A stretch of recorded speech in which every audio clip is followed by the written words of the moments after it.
Seguimos en Cosechas y Negocios, ahora con Bernardo Basombrío, periodista, que acaba de publicar un libro sobre el conflicto de la 125, las retenciones móviles, ese conflicto que durante 4 meses tuvo en vilo a todo el país. Inclusive hay un estudio reciente de medios de comunicación del sitio Diario sobre Diario, que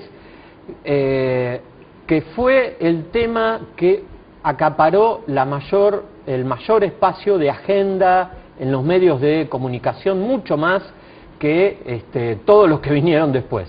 Bernardo, buenas noches, gracias por estar en Cosechas y Negocios. Buenas noches, Cristian. Bueno, contame, Bernardo, ¿por qué se te ocurrió escribir este libro? Ponerte primero a trabajar, a investigar, y ¿por qué escribiste este libro? Bueno, convengamos que teniendo con la trayectoria de 10 años como periodista agropecuario y estar asumiendo la vivencia de lo que fue la 125, sin duda daba para un libro. Nosotros se lo debíamos al público urbano, sobre todo en el carácter que tuvo la protesta de la 125, ¿no? Donde fue una confrontación permanente por parte del gobierno y que la comisión de enlace trataba de salir de ese espacio de confrontación para explicar de qué se trata el campo cuando hablamos del campo. Ahora, vos entrevistaste a los protagonistas, ¿no? Sí. A muchos, sí. Digamos, con los que accedieron, porque hubo gente que no accedió. Sí. Digamos, lo que recordaban, porque a veces la memoria es tramposa, ¿no? Sí. Modifica lo que sucedió en los hechos. Sí. ¿Te pareció que era fiel, o hubo algún dato nuevo que a vos te sorprendiera? Mirá, hay una fortuna de haber empezado con el trabajo del libro en marzo del 2009 con la primera entrevista. Esto fue un tiempo idealmente maduro respecto de la protesta que había terminado en julio del 2008, porque dejó pasar la crispación y ya empezó a elaborarse hasta marzo del 2010, que fue la última entrevista, un espacio de elaboración no solo para los protagonistas, sino también para mí respecto de las entrevistas y lo que uno iba sacando ahí. No encontré sorpresas en cuanto a sí. Fíjate, la mayor en todo caso, y dentro de lo que puedo llamar el trabajo, es haberle puesto la coma al título del libro, ¿no? Coma positivo. No a todo lo que veníamos viviendo en política, no a esa forma de gobierno, positivo con la protesta del campo, la nueva apertura y la idea de mirar hacia adelante. Ahora, vos decís que querías un poco escribir este libro para relacionar al campo y a la ciudad, ¿no? A los sectores urbanos. Algo que nos sorprendió a quienes también trabajamos periodísticamente durante ese momento en que mucha gente empezaba a hablar en los medios de algo que nosotros desde hacía tiempo veníamos hablando, ¿no? De la soja, de la ganadería, de las vacas, del trigo.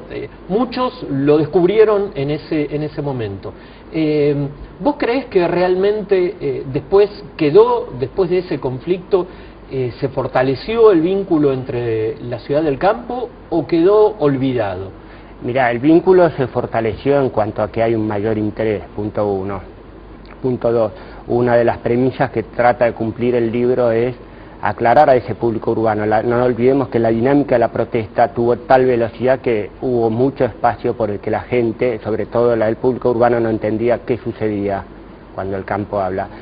Lo que se entiende usualmente como que es una queja del campo, en realidad no es otra cosa que el pedido de una política agropecuaria, que, vale decirlo, no solamente es este gobierno, sino la autoridad política usualmente desestima esa política agropecuaria que reclama el sector. Entonces, en el libro tenemos el espacio de reflexión suficiente como para comprender de qué hablamos cuando hablamos del campo, cómo se entiende la política agropecuaria, que hace una observación también sobre aspectos de educación, da cuenta de esa falla de comunicación interna en el sector agropecuario y externa también hacia el público urbano. Espero que el libro pueda cumplir esas aspiraciones más allá de las consideraciones finales que hace y que son a las que arriba un lector cuando termina con eso.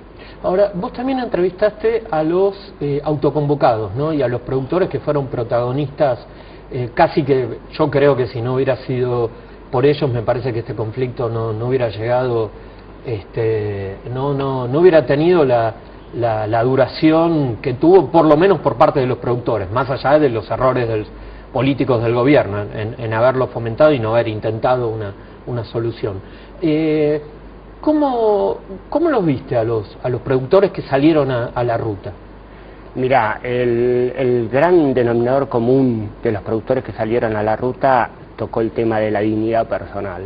Ellos, más allá de una cuestión del cansancio y el agotamiento de seguir reclamando y venir sufriendo un antecedente en ganadería, trigo y lácteos para después finalmente llegar al tema de la soja, fue la gota que rebalsó el vaso, como se dijo en su momento.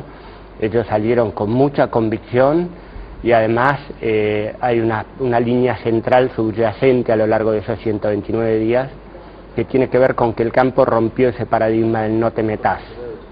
El no te metas, además, los 300.000 personas que estaban en el acto, en el Monumento a la Bandera en Rosario, no eran productores, sino que además involucraron al otro y cambiaron esa realidad que fue imponer la 125. Entonces transformaron la realidad. Esto muestra, y digo, como siempre, que la protesta de la 125 fue un proceso colectivo y que por lo tanto tiene mucho que ver la participación individual de la gente sobre el proceso de construcción de país. Bernardo, y también hablaste de analizar el papel de cada una de las entidades, inclusive la mesa de enlace. Sí. La impresión que tiene es que si no hubiera existido esta resolución, la mesa de enlace no hubiera durado. Brevemente, ¿crees que si no hubiera existido este enfrentamiento hubiera sido posible esta unidad que tuvo la mesa de enlace? Evidentemente no. Fueron impulsadas desde las bases hacia una exigencia de unidad y de un rumbo. Pero más allá del aspecto del romanticismo que pueda tener esa lectura de la unidad, la Comisión de Enlace debe ser consciente que ese capital político y social logrado por el actor campo no es de esas 4 personalidades, más allá de que pueda llamarse con nombres y apellidos, porque adquirir con perspectiva histórica el proceso que se está viviendo como persona es muy difícil. Entonces vuelvo sobre la base. Es un proceso que responde en todos y que justamente tanto hay responsabilidad por la dirigencia de la Comisión de Enlace como de las bases de que esto se mantenga en un rumbo. Bueno, Bernardo Bassombrío, te felicito por tu libro No Positivo, un gran aporte para entender lo que pasó en el conflicto por la 125. Gracias, Bernardo. Muchas gracias, Cristiano.